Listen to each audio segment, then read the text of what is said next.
Hey, what's up, everybody? How have you been?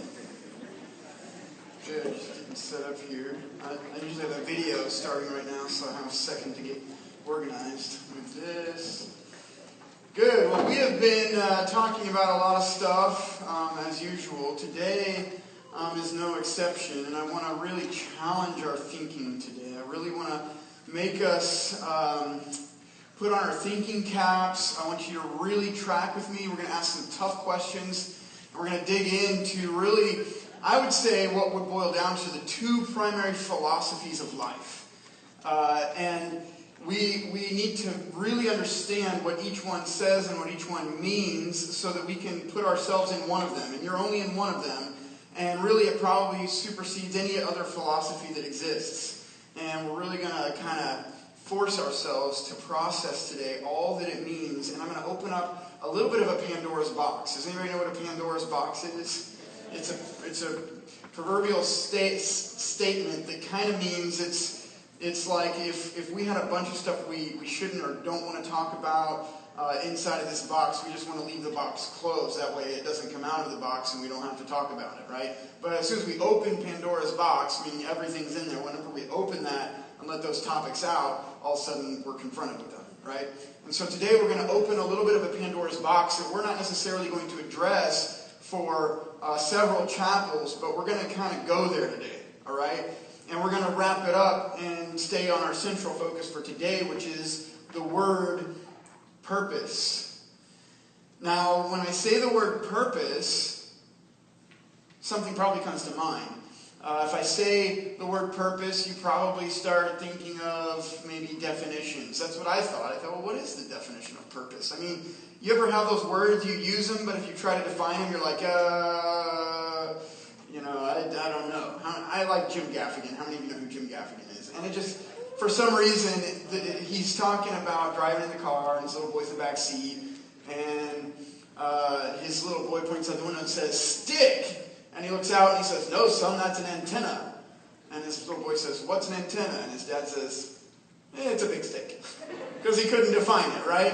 We have those things in our vocabulary where we use the words, but then we try to define them and it's kind of tough. Purpose is kind of like that. So what did I do? Of course, I go and I look up the word purpose. And so here's the definition of the word purpose.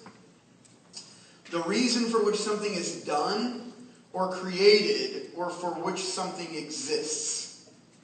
Purpose is the reason behind why something is done, why something is created, or for why it exists. It's the reason that it is, does, or exists. So I thought, okay, well then what's the opposite of reason? Before that, let me think this. Let me ask you this, and try to think with me. Does everything have a purpose? Don't just answer, think.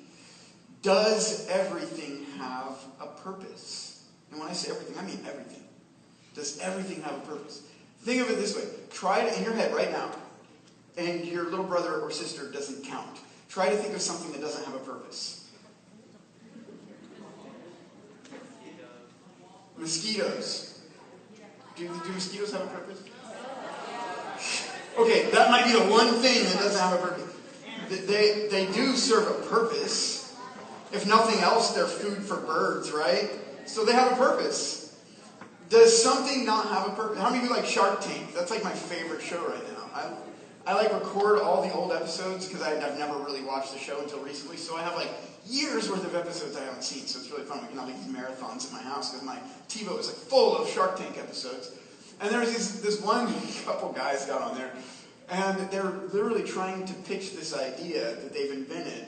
And it looks just like this, except it's solid plastic and it does nothing. Have you seen that?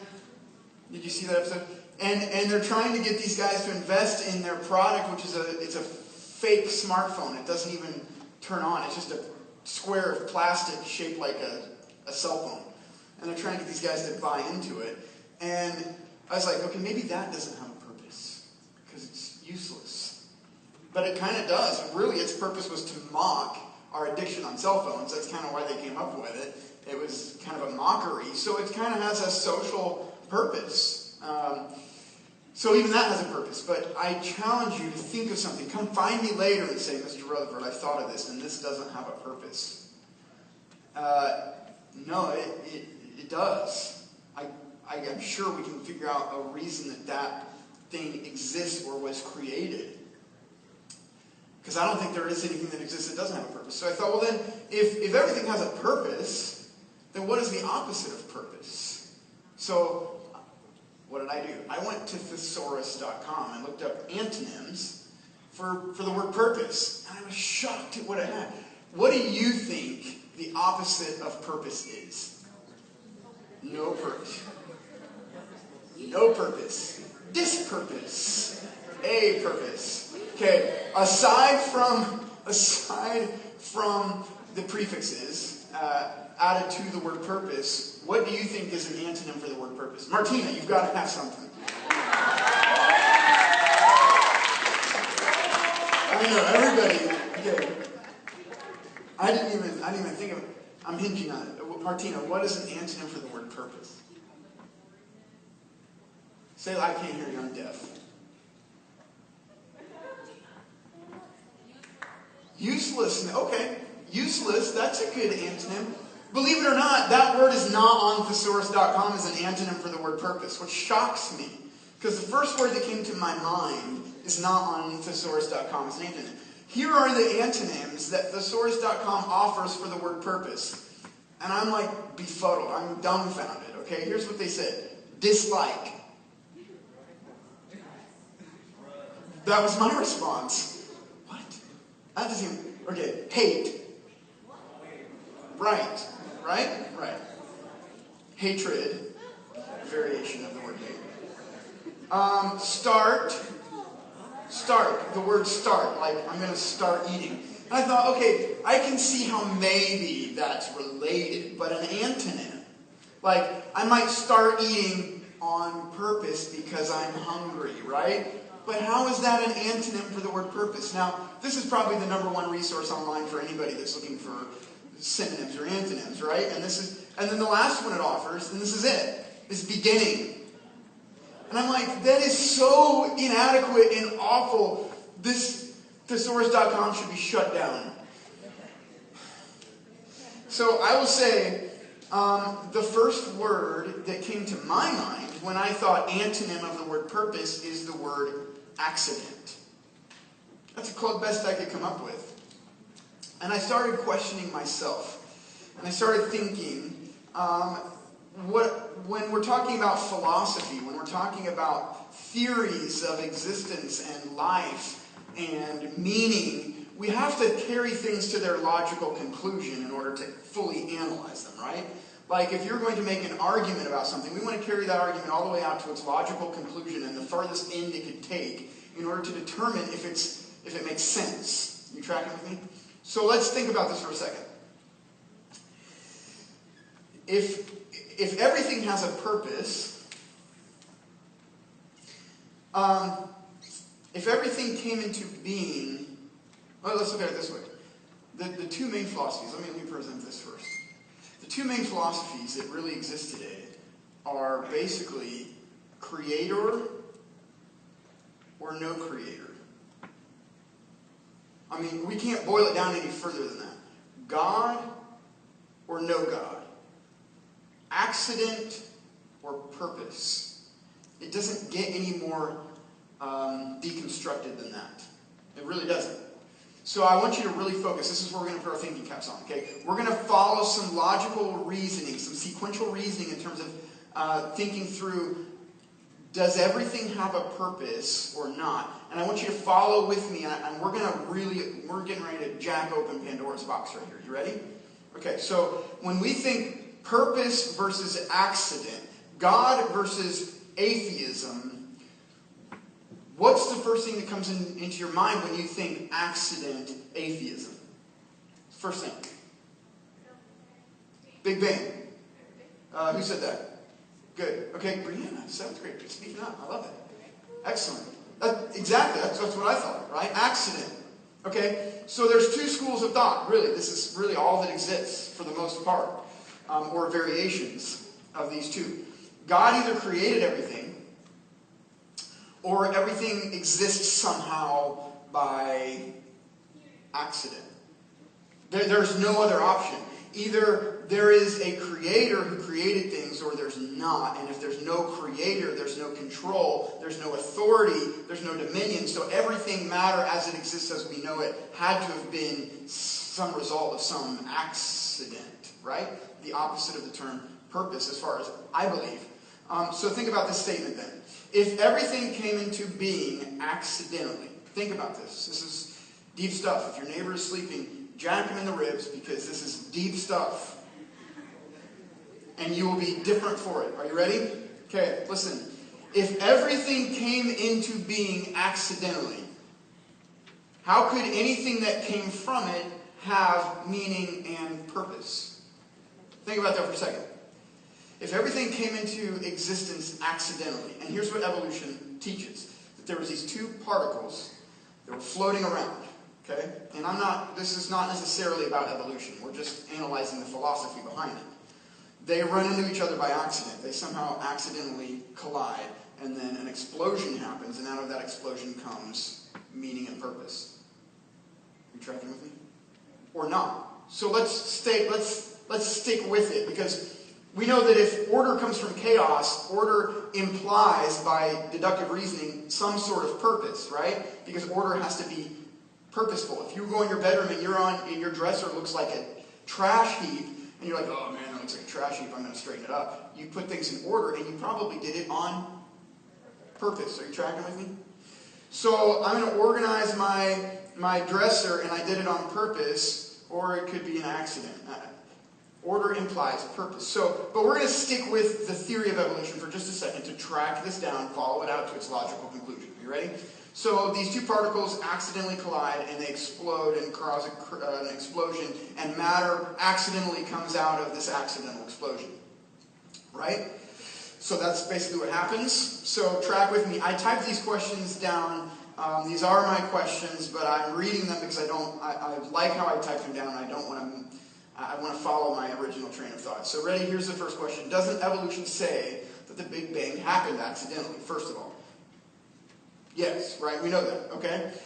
It must say that it happened accidentally. Follow with me, this is really important. It must say that it happened accidentally. Otherwise, if it didn't happen accidentally, it would have had to have happened on purpose. And if it happens on purpose, then there would have had to have been reason and meaning. Are you tracking with me? If there was reason and meaning, that by logical deductive reasoning, that implies that there had to have been something superseding or something supervising, something imparting reason and meaning on that event. Are you tracking with me? This is deep stuff. And if that's the case, then there is a God who we could just say created. Does that make sense? So we have to eliminate that. So we have to say, okay, it happened accidentally. So if it was accidental, did the matter that collide have a purpose? Did the matter, guys, listen, did the matter that collided originally, did it have a purpose, or was it just an accident? Okay, keep tracking with me. We're going to start taking this thing forward. Was it just randomly floating around in some area we call space? And did the space have a meaning? Okay, now I'm not talking about plastic cell phones anymore that don't do anything. Let's talk about space. Does space have meaning? You tell me. Does your bedroom have meaning? It's where you live, right? It's where you conduct life. But it's space, right? It's space. It has dimension. It has volume. And it has meaning. So did the space that existed where these particles were floating around, did the space have meaning, or was it an accident? And where did it come from? Okay, let's keep drilling down. Okay, here we go. Let's keep going. If matter collided on accident, wouldn't that make, deductive reasoning, if matter collided by accident, wouldn't that make everything that came from it accidental? Okay? Now we're really going to start getting specific. Yes. The answer is yes. So everything is just accidental and coincidental. In other words, we can extrapolate that all the way out to today. whether it happened yesterday or 10 bajillion gazillion years ago, everything then would be accidental. Now stay with me. Okay, that means that we, by process of deductive reasoning, if evolution is true, if God doesn't exist, then we are all accidents. That means your life is an accident. That means my life is an accident. That means everything around you is an accident. That means the chair that you're sitting in is an accident. It doesn't have purpose and meaning. But you're like, but Mr. Rutherford, it does. Obviously, I'm sitting on it. Okay, so it does have purpose and meaning. So we have a contradiction. Does your life have a reason? Does your life have purpose? Does your life have meaning? So I'm going to read what I wrote here because I want you to track with me. That means that life as we know it is accidental. You, me, everyone. So what's the point? If there is no meaning and purpose, why are we even here? If it's an accident, why are we here? Doesn't this mean then that no one, are you ready? Here comes Pandora's box right here. Doesn't this mean then that no one, by process of deductive reasoning, truly matters? If we're accidental, then does it matter? Imagine if you have a car accident. Does anything meaningful come out of it? If something breaks, does meaning come from it? It's an accident. That means if our lives are accidental, can they possibly possess any meaning? And if we're accidental, do we truly matter?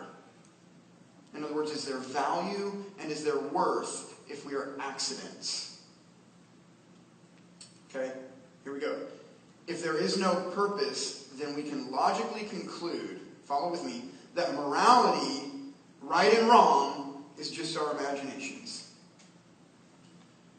Why would I go to jail for speeding, or bank robbery, or deleting classified emails?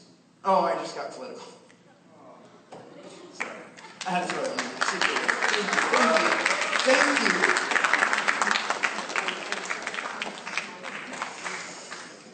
Why would it ultimately matter if I murder someone for something they have if we are purely accidental and what they have is accidental? Why would it matter? If we're all accidental, why would it matter if I kill you? Think about it. Okay, now let's take this even further. Can't I eliminate this fetus because it was an accident that wasn't supposed to happen anyway? For that matter, what is race other than an accident? So why should we be concerned with how others who aren't like us are treated if we're all an accident and there is no reason and there is no meaning and there is no purpose? Now think about that for just a second. And what I'm implying, I'm about to get very explicit. What I'm implying is that these two philosophies between atheism and theism, God of the Bible to be specific, between evolution and creation, what I'm implying, I'm going to get specific, evolution promotes racism, the God of the Bible does not. And I will argue that with any scholar in any corner of this earth. Now let me prove it. Are you ready? Okay? Our culture as we know it, separated from the culture of God in the Bible, is racist inherently because we are sinful people. Now, I'm not even talking about race today, but this is where our logical conclusion has brought us, and we're going to bring it back together for a second. Now, here we go. Did you know the number one source of evolutionary theory today is what? What is the number one source of evolutionary theory today? Where do we get the crux of our evolutionary theory today? Do you know? Somebody blurt out loud. I can't hear you. Charles Darwin. Good. Charles Darwin. He wrote a book called The Origin of Species, right? Everybody agree with that? You're wrong. He didn't write a book called The Origin of Species. That's only the Origin of Species. That's only the first 4 words of the title of his book. Okay? The title is much longer, but our culture doesn't say the whole title of the book. Are you ready? Here we go. 7th graders already know this. Here's the title of Darwin's book from which we get the theory of evolution. Are you ready? The origin of species by means of natural selection or the preservation of favored races in the struggle for life. Did you know that's the title of his book? Some of you knew that. Good. Let me say it one more time. The origin of species by means of natural selection or the preservation of favored races in the struggle for life. Now here's what, I've not read all of his books, but another guy has. And this guy, Ken Ham, is very familiar, and he's a creation scientist. And here's what he says about Darwin. Listen to this, and hang on every word, okay? If you're asleep, wake up, hang on every word, because this is utterly important to your life, and our culture, and your future, the future of our country and the world. Are you ready? Here you go. Ken Ham says, Darwin demonstrated how he believed evolution shaped man in his subsequent book, The Descent of Man. So he wrote another book called The Descent of Man. And in this book, Darwin explains how he believes evolution shapes men. Are you ready for this? This is where our public school system gets their scientific theory on the origin of matter. This is where our culture gets their scientific theory on the origin of matter. Are you ready for this? This is the government, the United States federal government sanctioned philosophy of where we come from. Okay? This is what our government says we came from. Ready? Here we go. This is the man. This is in his second book. In this book, he theorized that man, having evolved from apes, had continued evolving as various races. With some races more developed than others. Darwin classified his own white race as more advanced than those lower organisms, such as pygmies. And he called different people groups savage. I'm doing this because this is right out of his book. Quotes, okay? Savage, low, and degraded. Darwin wasn't the first to propose biological arguments for racism. Darwin wasn't the first to propose biological arguments for racism. Are you ready? But his works fueled the most ugly and deadly racism. Even evolutionist Stephen Gould wrote, biological arguments for racism may have been common before 1859, but they increased by orders of magnitude following the acceptance of evolutionary theory. Okay, now let me say it one more time. Evolution is racist. Creationism is not. Because we know in Genesis, God created man in his image and in his likeness. There was one race. It was man. And we were created in his image and his likeness. And I'm not even talking about racism today. That's not even our topic. Our topic is purpose. But I had an amazing day yesterday. And God really opened my eyes, and I had some amazing conversations with people that I love. And we're going to talk about racism, because it's really important. But today we're talking about purpose. And apart from purpose, we're accidents. And if we're accidents, then what in the world are we here for? What in the world meaning do we have? Now let's take it one more step, okay? Keep your thinking hats on with me. One more step.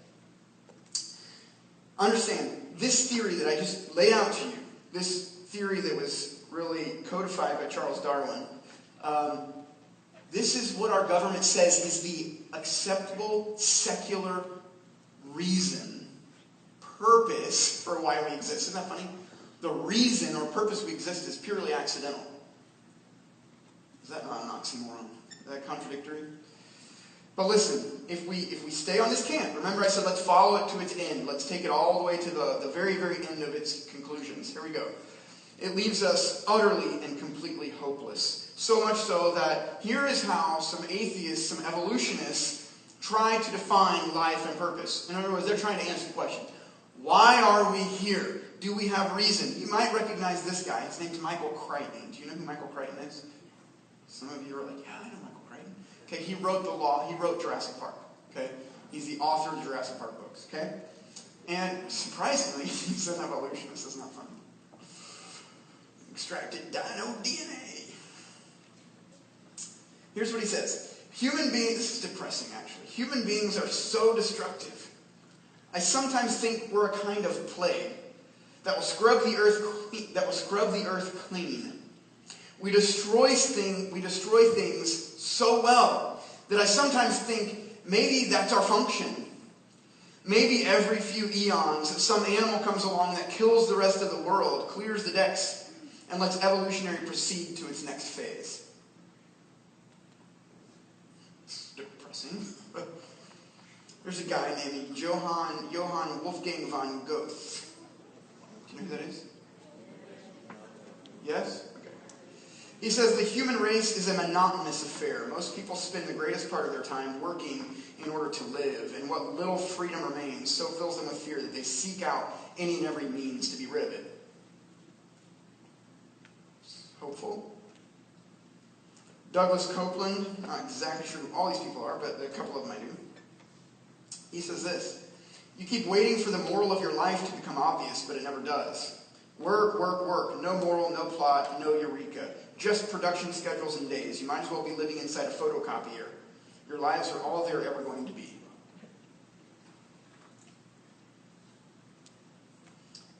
This one, I can't really pronounce this name.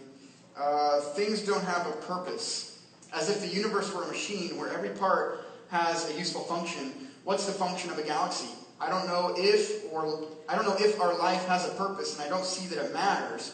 What does matter is that we're a part. Oh, okay. Like a thread in a cloth, or a grass blade in a field. It is and we are. What we do is like wind blowing on the grass. Well, that makes me feel better. What I do is like the wind blowing on the grass, and then it's gone, right?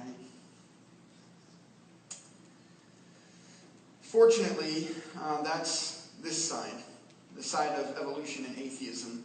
Accident, racism, inherently speaking, hopelessness.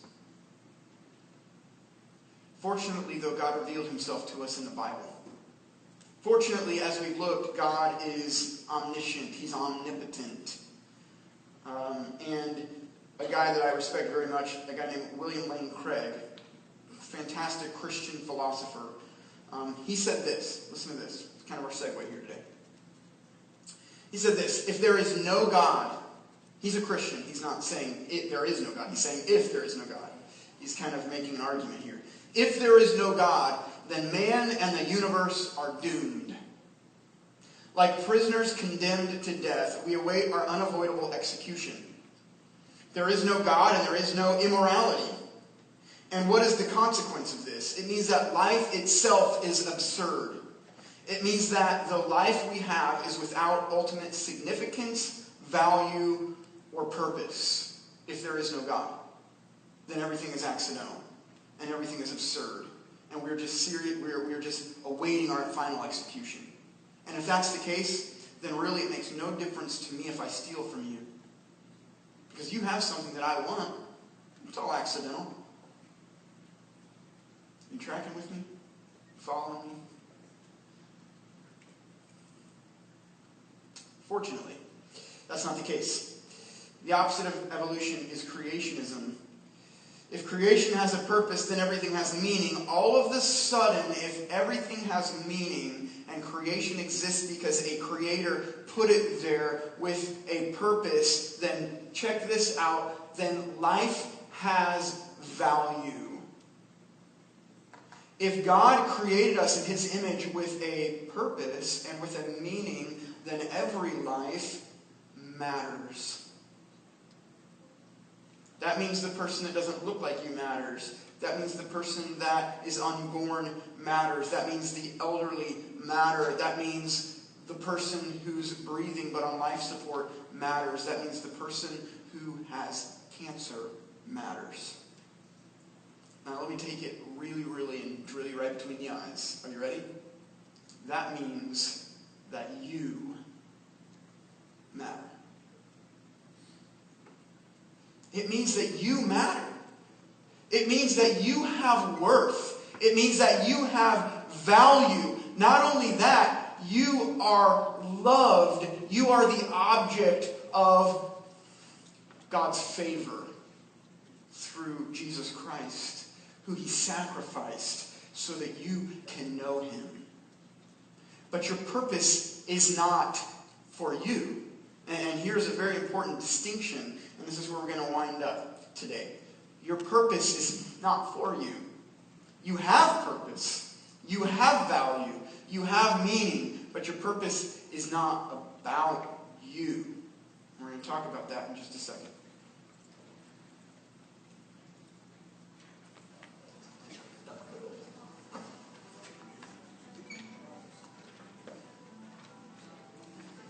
Right? My life journey started in the city of Calcutta, in the nation of India. Thought my calling would be in business. So I ended up with a bachelor's in business, an MBA in business. I meet this young girl, fall in love, get married in January of 2000.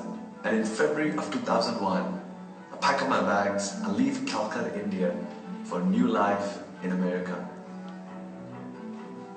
I left home with 2 suitcases and $50 in my wallet. Landed in New York City on a cold day. In a few weeks of getting to America, I find work on the 81st floor of the North Tower of the World Trade Center. My wife Mary, she finds work on the 71st floor of the South Tower of the World Trade Center. Everything was now going so well for us. And here rolled in September 2001. This is an exciting month. My wife is now, 4 months pregnant with our first child. But I happened to also pick up this book called The Prayer of Jabez, that first week of September. And that book really got me thinking. And I started asking these questions. God, what is my purpose of having moved to America? Is it all about the success and fame that I can find in this country?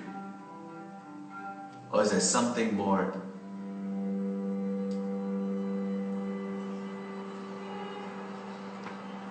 It is the most beautiful, clear day on the East Coast.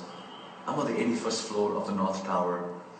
I sent out an email to someone that would go to my church saying, something's happening to me this morning. I know there's a call of God upon my life.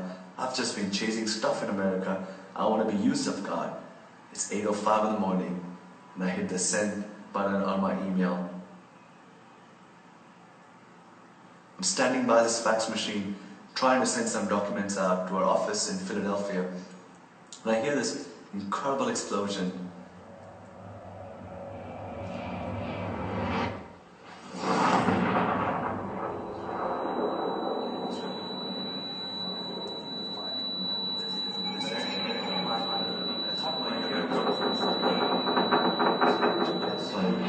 And now come crashing into our tower. What followed was the building started shaking violently. Walls began to cave down. I started seeing things fall all around us. Jet fuel by then had made its way down onto our floor. Fire breaks out all around us. So we start fighting our way through the fire, make our way onto that stairwell.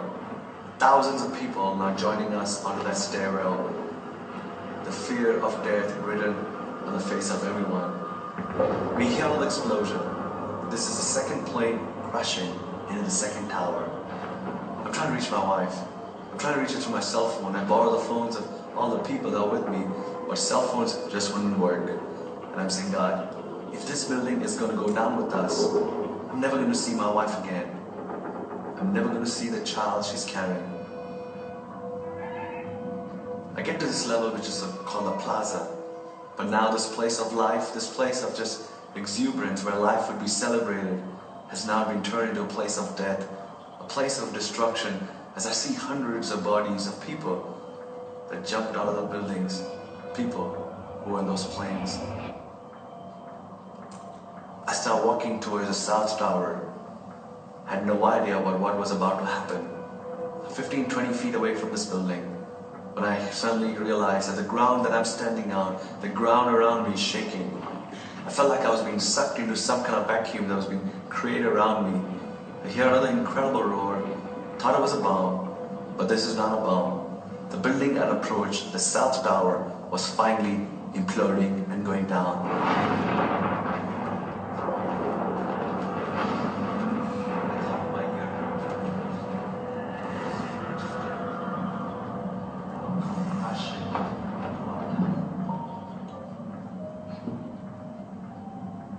was about 9 years of age.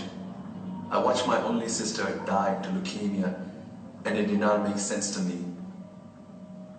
If there is a loving God, if there is a God who is interested and involved in the affairs of men, then why is there death? Why is there suffering? I looked around and there's 15 or 20 people around me, and by then we had huddled together. And now this thought comes to my mind: these people that are with you, where are they going without Jesus? And till that moment in my life, I was a closet Christian. I would never be very vocal or verbal about my faith. But facing death, I feel this boldness to speak up for Jesus. And I started crying out Jesus, and I asked those 15, 20 people to call upon the name of the Lord.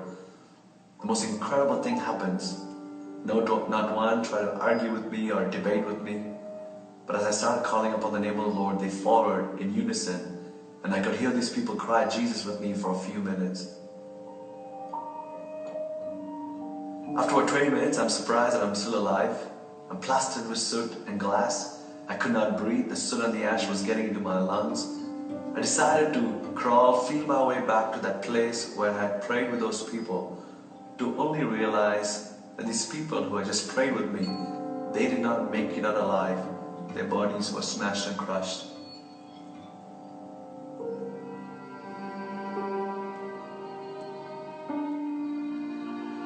I said, God, they just call upon your name, and how come they not make it? But I felt the Lord saying, Sujo, they make their peace with me in their dying moments, and they're resting with me in my presence.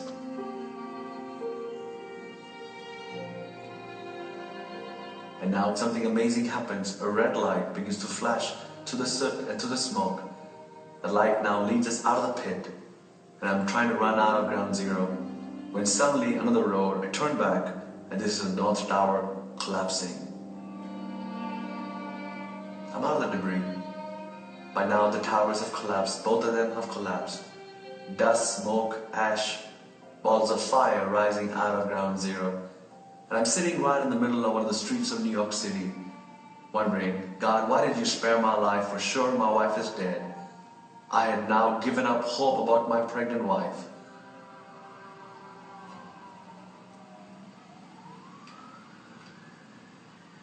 I felt impressed I should walk into a store that was right across to me. A young girl from the store comes out, pulls me in. She started removing glass from my hair, and she says, let me call your family for you. I told her what I thought had happened to my wife. She takes my cell phone, and as she's trying to pull some numbers out of my cell phone rings for the very first time that day in that girl's hand. She hands me back the phone. I flip my phone, I see my wife's caller ID, and I'm thinking it's someone else calling me with the news that your wife is dead. So I picked up that call with a lot of fear, thinking that would be the worst news of my life. But when I said hello, it's my wife on the other side. Her life was spared.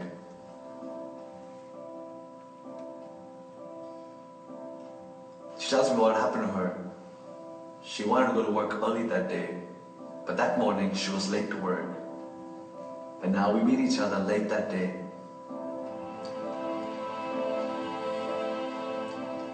It was the most amazing moment.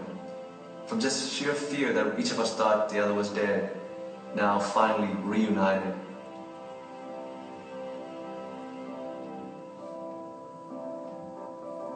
That night I said, God, I am done chasing things that's been on my heart.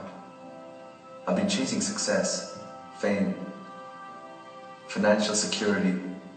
But from now on, I want to be chasing that which is in your heart. Now I'm convinced that all that's in your heart is people. People from all over the world. Many of them who have never heard your name even once. So God, I want to be a proclaimer of the good news of Jesus Christ. I want to redeem my time. So God, here's a surrendered life. Would you rewrite the story of my life?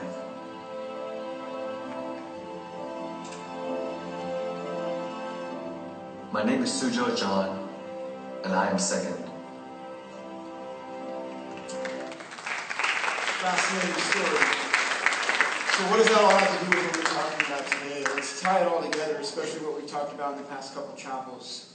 If you caught at the beginning there, he started talking about, or he said something to the effect of, I was struggling with purpose in my life. Here's a guy who came to the United States. He looks different than me. Came to the United States to experience a dream. He had $50 in his pocket. He gets a job in the World Trade Center at that point in time. That's the top of the world. I mean, granted, you're at the top of the tower, but proverbially speaking, that's the top of the world. I mean, if you can make it in New York, you can make it anywhere. That's what the song says, right?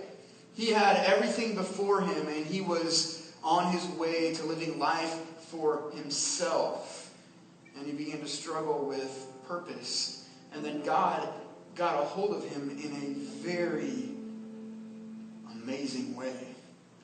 And in the middle of that tragedy, man, God said, I've saved you and I've given you a purpose. And he said, I get it. You love people. And now he spends his life sharing the gospel with people because God loves people. So what's the point? The point is we're supposed to fear God and keep His commandments. And His commandments are to love God with all of our heart, soul, mind, and strength, and to love others, right? And that's our purpose. We exist for a purpose, and that purpose is for God's glory. I'm going to read 2 verses and then we're done. First one is Isaiah 43:7, maybe 3 verses. Everyone who is called by my name, whom I created from my glory, whom I formed and made. God created us for His glory. That is our purpose. We're not accidents. You're not an accident. It doesn't matter how you came into being. God knows that. And He created you for His glory. John 15:16 says, you didn't choose me, but I chose you and appointed you that you should go and bear fruit. That fruit meaning loving others and sharing the gospel with them. And that your fruit should abide so that whatever you ask in the name of my Father, He will give it to you. He chose us. Romans 8:28 says, we know that for those who love God, all things, even if it's an attack on the Twin Towers, all things can work together for good. Those 15 people called on the name of the Lord in the last moments of their lives because somebody surrendered their life to His purpose. He says all things work together for good to those who are called according to His purpose. You have meaning. You have value. And you have worth. Not because you evolved from some accident that makes you an accident. Because you were created by God. You were knit together in your mother's womb. You were literally formed by God to be who He wants you to be for His purpose. And you have value. So as we start to unpack this and start to realize what this means for us, there's a lot that's on the horizon. There's a lot that we're going to call you to do. Not because we believe in works-based salvation at all. That's not it at all. But because we have so much that God has put within us that He wants us to share with the world, and that is the gospel. Because you are valued. Everyone, others are valued, right? Because you have value, everyone has value. Let's pray. God, thank you for showing us today. God, the world lies to us. The world wants us to believe stuff that's not true, and the world wants us to believe bad stuff that they present to us as good, and it's not, in any way, shape, or form. God, the foundation of human reasoning is sinful nature. And God, let us not be distracted by what the world says. Let us be engulfed by what you say. Let us be surrounded by what you teach. Let us love others because you love us and gave us purpose and meaning.